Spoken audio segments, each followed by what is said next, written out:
평소에 목이 자주 마른다.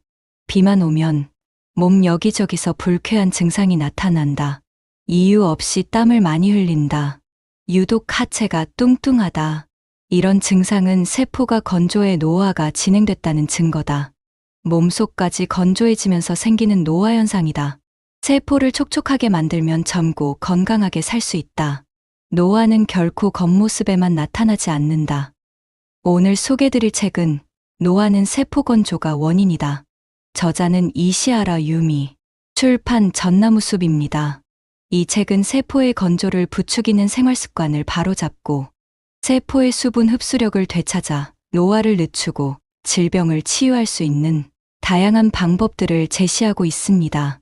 나이 들면서 겪게 되는 노화 증상들을 하나씩 살펴보면서 세포 건조가 어떻게 몸을 노화시키는지 그 원리를 알아보고 지금보다 10살은 더 어려 보이는 세포 보습 생활법으로 세포 건조를 막아 노화 증상을 치유하는 방법들과 건강을 되찾은 사람들의 이야기를 들어보겠습니다.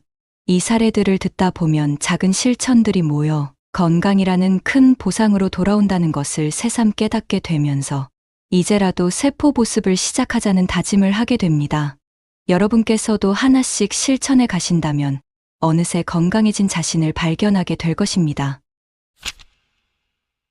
40대 초반 들어서면서 눈앞에 먼지나 벌레 같은 것이 떠다니는 증상이 생겼어요. 또 디자이너라는 직업 때문에 늘 컴퓨터 모니터를 들여다봐서 그런지 눈도 더 침침해졌고요. 그때 우연히 세포 보습과 관련된 기사를 읽고 당장 다음 날부터 실천했어요. 그 결과 넉 달 정도 지나면서 눈에 보이는 점들이 작아지고 색도 조금 흐려졌으며 눈이 침침해지는 증상도 가끔씩만 나타났어요. 지금은 세상이 맑아 보인답니다. 48세 여성.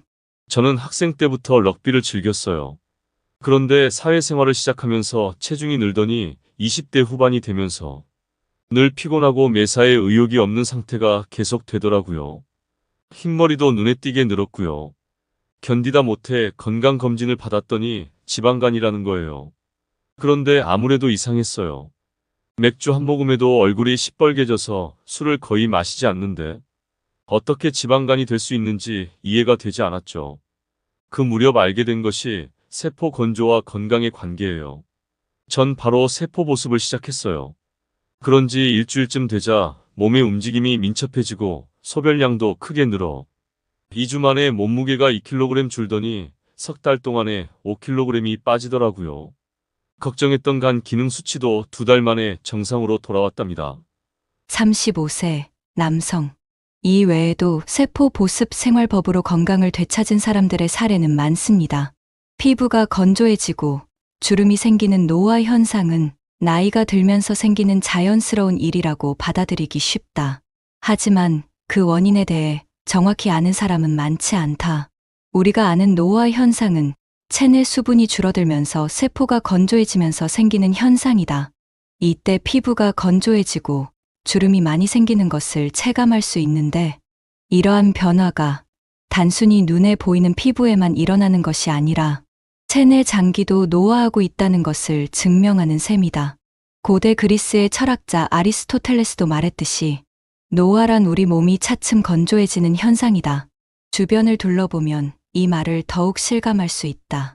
지금 막 가지에서 딴 싱싱한 사과도 시간이 지날수록 껍질부터 말라서 쭈글쭈글해지다가 결국 속까지 상한다.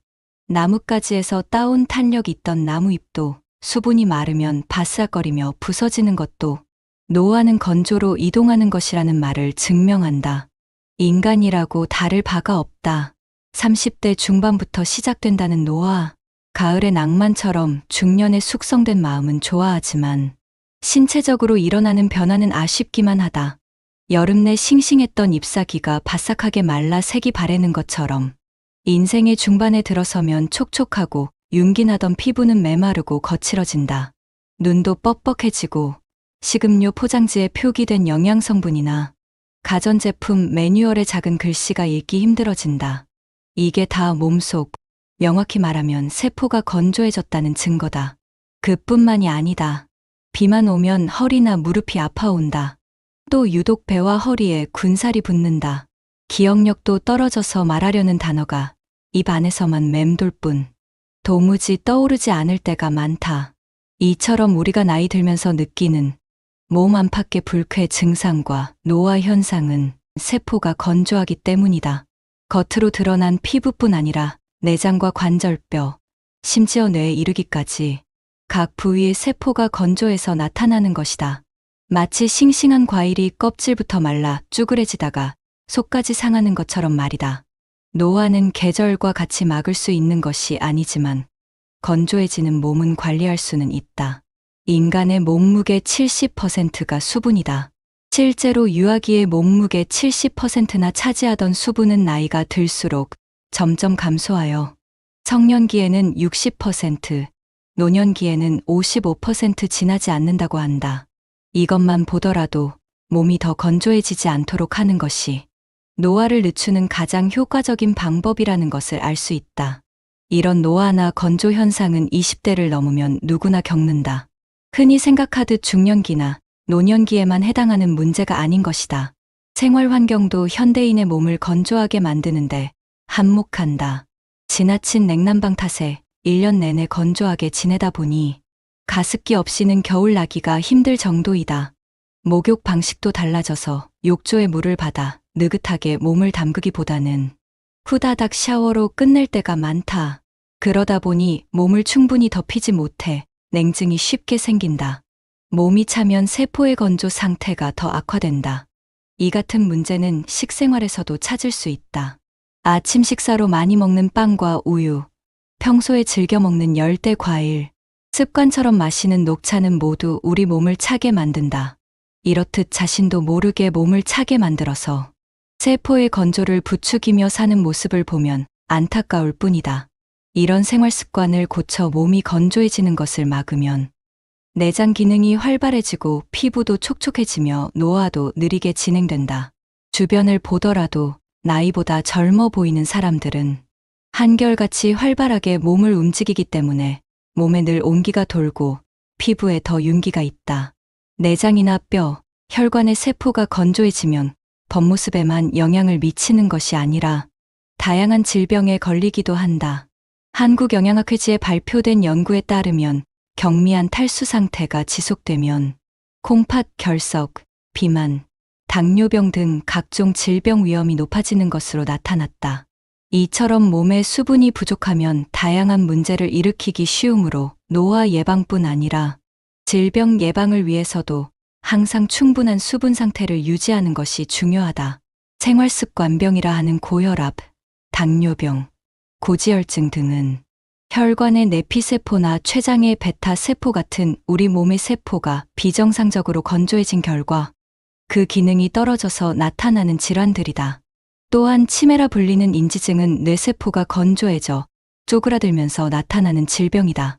특히 여성은 몸속 건조증을 치료하면 자궁과 난소의 기능이 활발해져 부종이나 심한 체중 증가, 부인과 질환, 갱년기 장애 등을 빨리 극복할 수 있다. 세포 보습으로 몸의 건조를 막는 것은 어렵거나 특별하지 않다. 식사나 목욕을 비롯한 평소의 사소한 습관 몇 가지만 바꾸며 지금 내 몸에 일어난 질병과 불쾌한 증상을 완화하고 노화를 늦추어 젊고 건강한 몸과 뇌로 활기찬 삶을 즐길 수 있다.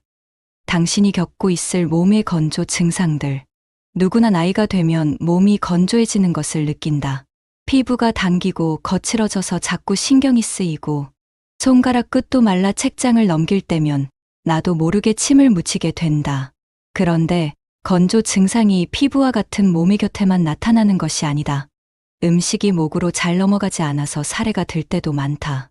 특히 치매 분비량이 적은 노인들에게 자주 있는 일인데 심한 경우에는 떡 같은 것이 목에 걸려 숨지는 일까지 일어난다.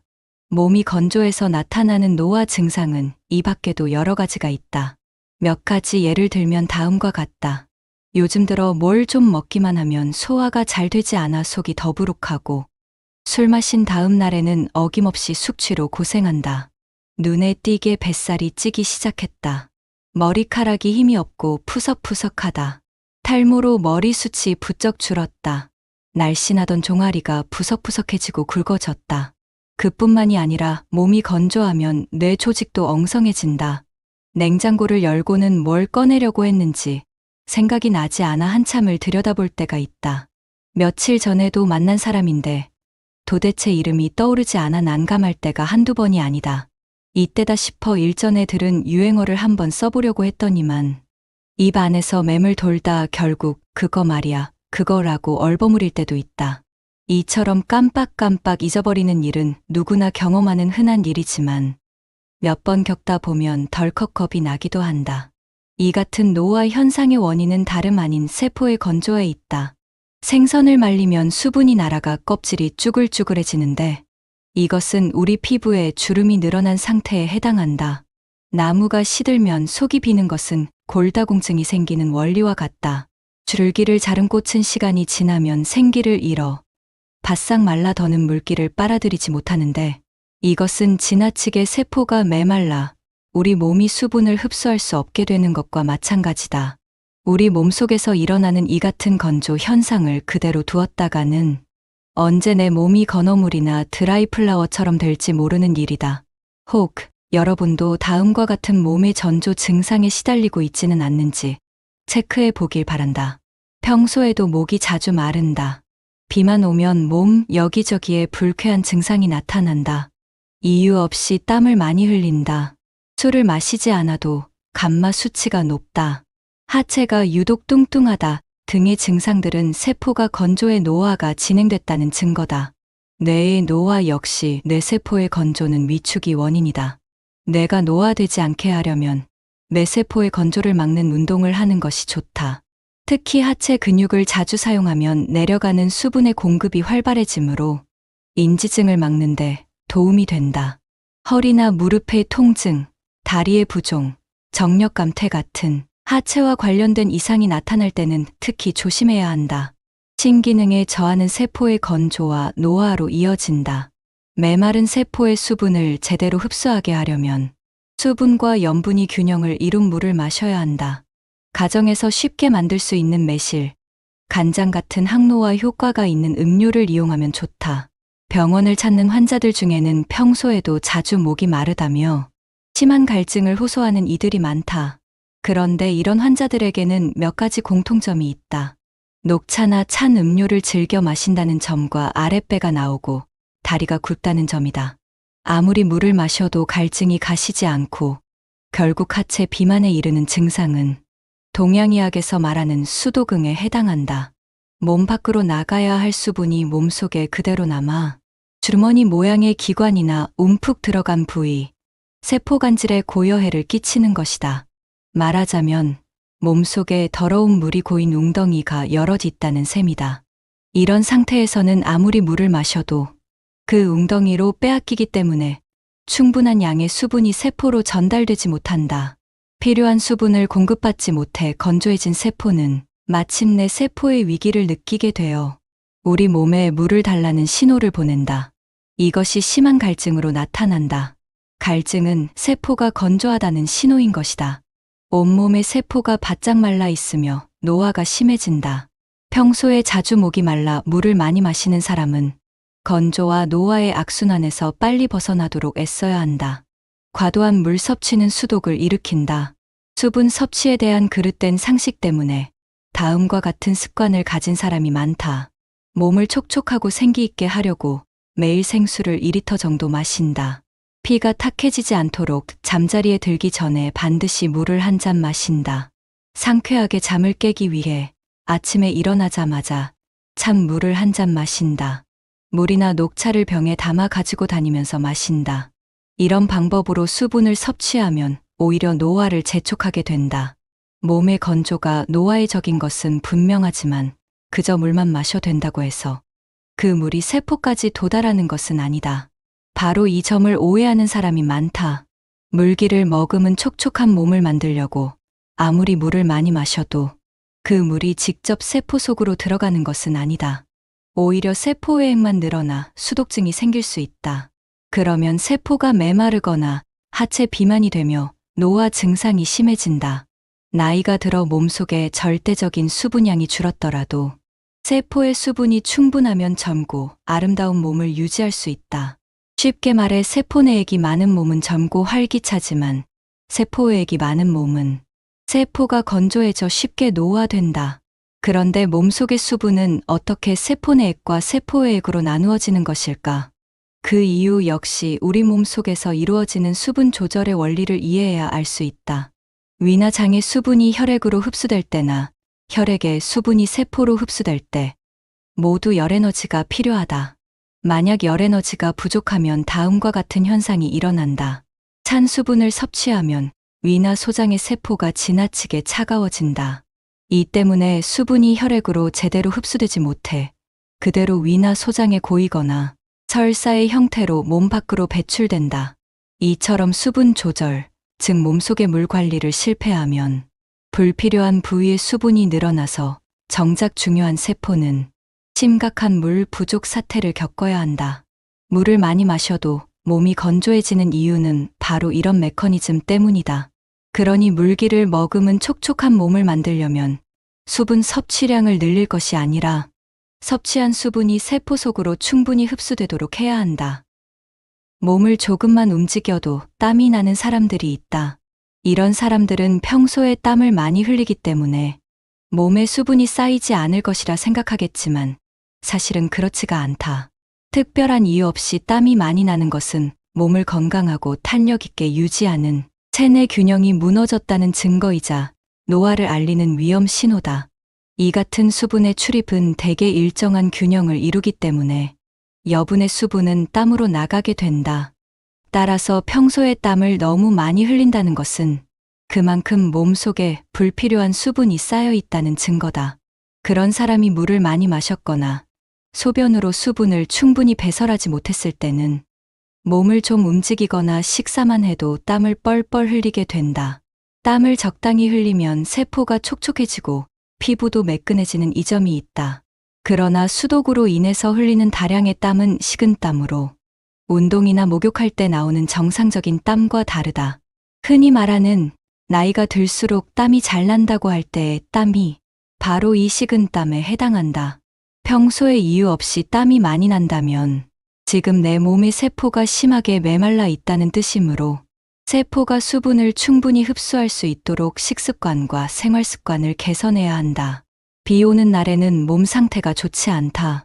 비만 오면 무릎이 쑤신다는 사람이 많다. 비가 오거나 습한 날에는 유독 다리나 허리 같은 하체에 통증이 생기고 몸이 차가워지거나 다리의 부종, 신경통, 두통 등이 자주 나타난다. 또 특별한 이유 없이 우울해지거나 기분이 언짢아지기도 한다. 밤새 춥게 자고 난 다음 날에 설사나 복통이 생기는 것이다.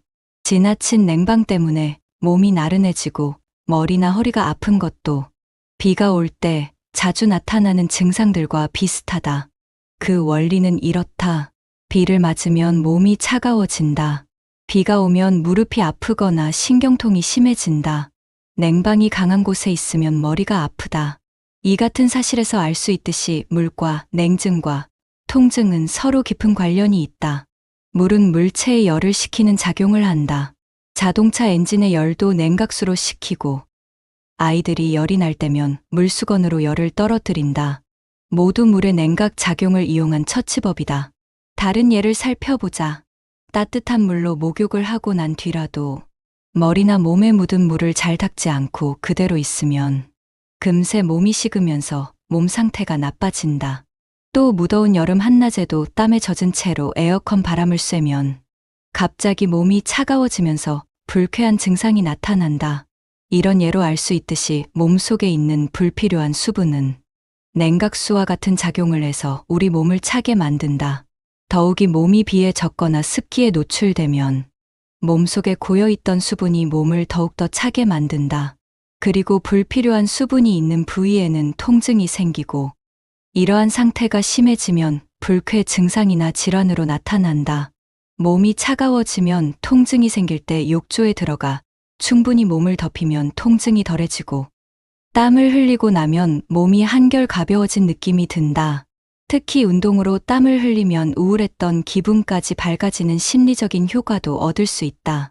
비가 오면 몸 상태가 좋지 않거나 증상이 악화되는 것. 이런 현상을 동양의학에서는 수독과 관련이 있다고 본다. 목욕이나 운동으로 몸을 차게 만드는 냉각수 역할을 하는 물을 몸 밖으로 내보내면 증상이 호전되는 것을 보더라도 관련성을 부인할 수 없다. 수독, 즉 수분의 편제는 세포의 건조가 원인이며 곧 노화의 표시다. 여기서 수분의 편제란 우리 몸의 주머니 모양의 기관이나 움푹 들어간 부위에 물이 고여서 정작 세포에는 수분이 제대로 공급되지 못하는 상태를 말한다.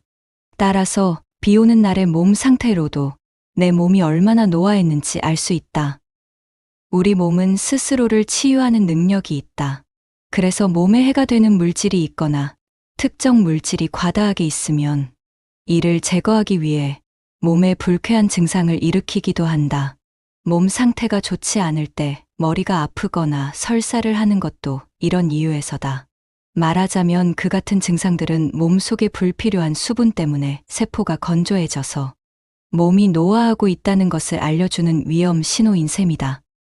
피부 보습제는 세포 건조를 해소하지 못한다. 피부가 건조해지면 여러 가지 증상이 나타난다. 겨울만 되면 얼굴이 당기고 피부에 흰 가루 같은 각질이 일어난다.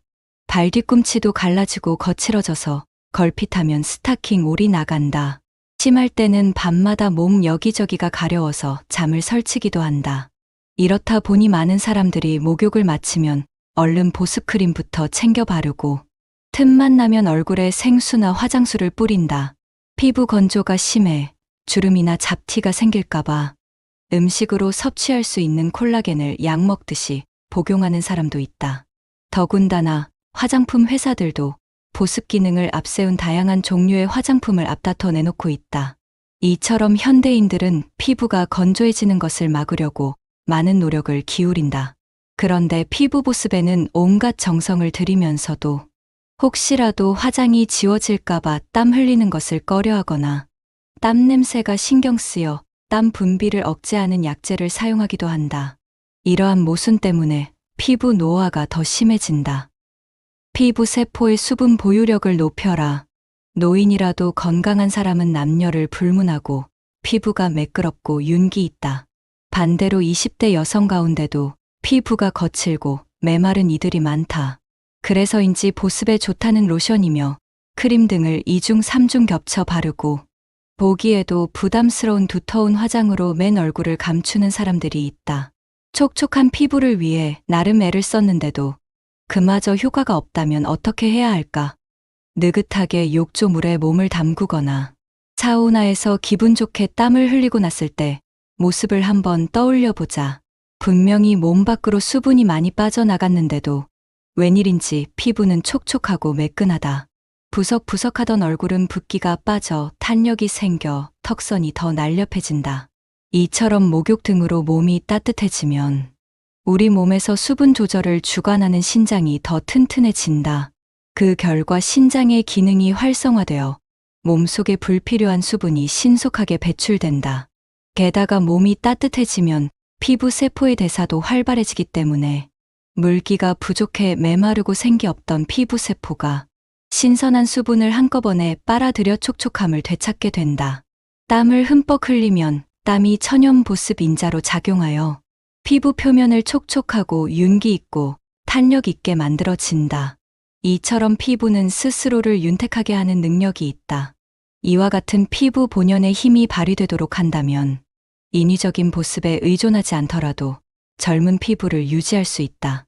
몸을 따뜻하게 하고 적당히 땀을 흘리는 것 외에 피부의 건조를 막는 데 필요한 것이 있다. 수분을 흡수해서 촉촉해진 세포가 그 상태를 계속 유지할 수 있는 힘, 즉 수분 보유력을 높이는 일이다. 피부 세포의 수분 보유력을 높이는 데는 마, 토란, 미역, 생청국장, 굴, 해삼, 관자, 조림무 등이 있고 조림가자미의 살을 발라내 국물과 함께 그릇에 담가 식히면 생선의 젤라틴 성분이 굳어 묵 같은 상태가 된다. 겉은 미끈거리고 끈적거리는 식품이 좋다. 이들 식품에 들어있는 점액 성분인 루틴이 피부를 촉촉하고 탄력 있게 만들어준다. 이런 식품을 자주 먹으면 세포의 수분 상태가 정상으로 회복되므로 피부의 건조 증상도 차츰 좋아질 것이다. 피부 세포를 촉촉하게 하는 것이야말로 피부를 젊고 생기 있게 만드는 가장 효율적인 방법이다. 지금보다 10살은 더 어려 보이는 세포 보습 생활법. 항노화 음료로 온몸의 건조를 막는다. 약으로 몸의 건조를 치료하거나 노화를 막을 수는 없다. 노화를 늦추는 가장 신속하고 효과적인 방법은 신기능을 강화하는 것이다. 피부와 내장, 뼈, 모발, 뇌에 이르기까지 온몸이 건조해지지 않도록 막는 효과가 뛰어나다. 이르면 처음 마신 날부터 효과를 느낄 수 있다. 당근, 사과, 소금 주스는 신기능을 강화하여 세포의 건조를 막는 대표적인 항노화 음료다. 동양의학의 상사 이론에 따르면 인간의 하체는 식물의 뿌리, 상체는 땅 위로 나와 있는 잎이나 줄기꽃에 해당한다. 따라서 하체에 있는 신을 강하게 하는 데는 식물의 뿌리가 효과가 있다. 인삼이나 오갈피 같이 뿌리를 약용하는 생약을 대개 큰 병으로 몹시 쇠약해진 신체 회복을 돕거나 허약 체질 노쇠를 개선하는 데 쓰인다. 식품 중에서는 뿌리 채소가 신기능을 강화하는 데 좋다. 특히 몸을 따뜻하게 하는 난색을 띠는 당근은 과도한 수분으로 인해 몸이 찬 사람에게 아주 좋다. 과일 중에서 사과는 원산지가 북쪽 지방이고 색도 붉어 몸을 차게 할 염려가 없다. 당근과 사과에 소금을 더하면 앞서 설명한 대로 수분과 염분이 균형을 이루게 되므로 더 효율적으로 세포에 수분을 공급할 수 있다. 당근, 사과, 소금 주스의 효과는 이미 서양의학에서도 검증된 바 있다. 당근, 사과 주스에는 우리 몸에 필요한 비타민과 미네랄이 130여 가지나 들어있다고 설명했다. 당근은 채소 중에서 미네랄 함량이 으뜸이고 사과에도 비타민과 미네랄이 풍부하다. 게다가 당근을 사과와 함께 갈아 마시면 당근 특유의 향이 약해져 영양뿐만 아니라 맛도 한결 좋아진다. 당근 사과 주스는 미량의 영양소가 풍부하고 비타민과 미네랄이 균형을 이룬 음료지만 사람에 따라서는 마신 후에 속이 메스꺼움이 있거나 몸이 차가워질 수도 있다. 그래서 몸속에 생긴 물 웅덩이가 당근 사과 주스의 흡수를 방해하지 못하도록 소금을 넣어 세포의 수분 흡수력을 높였다. 이런 원리에 따라 만들어진 것이 바로 당근 사과 소금 주스다. 동양의학과 서양의학 어느 쪽의 관점에서 보더라도 더 신기능을 강화하여 노화를 막는 효과가 뛰어난 음료다. 밤사이에 가벼운 단식. 인체 생애의 기본 원칙 중 하나는 흡수는 배설을 방해한다는 것이다. 지나치게 많이 먹으면 소화 흡수를 위해 위와 소장으로 혈액이 몰리기 때문에 배설 기관인 신장이나 대장, 직장에까지 충분한 양의 혈액이 도달하지 못한다. 이로 인해 몸 전체의 배설 능력이 떨어지고 동시에 신으로 가는 혈류도 나빠진다. 이와 반대로 몸으로 들여보내는 양을 줄이면 배설 능력이 높아진다. 단식이 좋은 예다. 단식을 시작하고 나서 2에서 3일쯤 지나면 다양한 배설 현상이 나타난다. 숨을 쉴 때 냄새가 나거나 소변의 색이 진해진다. 또 눈곱이 끼고 코딱지가 생기며 때론 혀 표면에 끈적끈적한 설태가 끼기도 한다. 본격적인 단식은 아니지만 사실 우리는 매일같이 가벼운 단식을 한다. 밤에 잠든 후부터 아침에 일어나기 전까지는 누구나 가벼운 단식 상태로 있게 된다. 그래서 아침에 일어났을 때 숨에서 냄새가 나고 소변의 색도 진하다. 단식 후 갑자기 음식을 많이 먹으면 복통이나 설사 구역질이 나고 심하면 창자 꼬임증이 일어날 수 있다.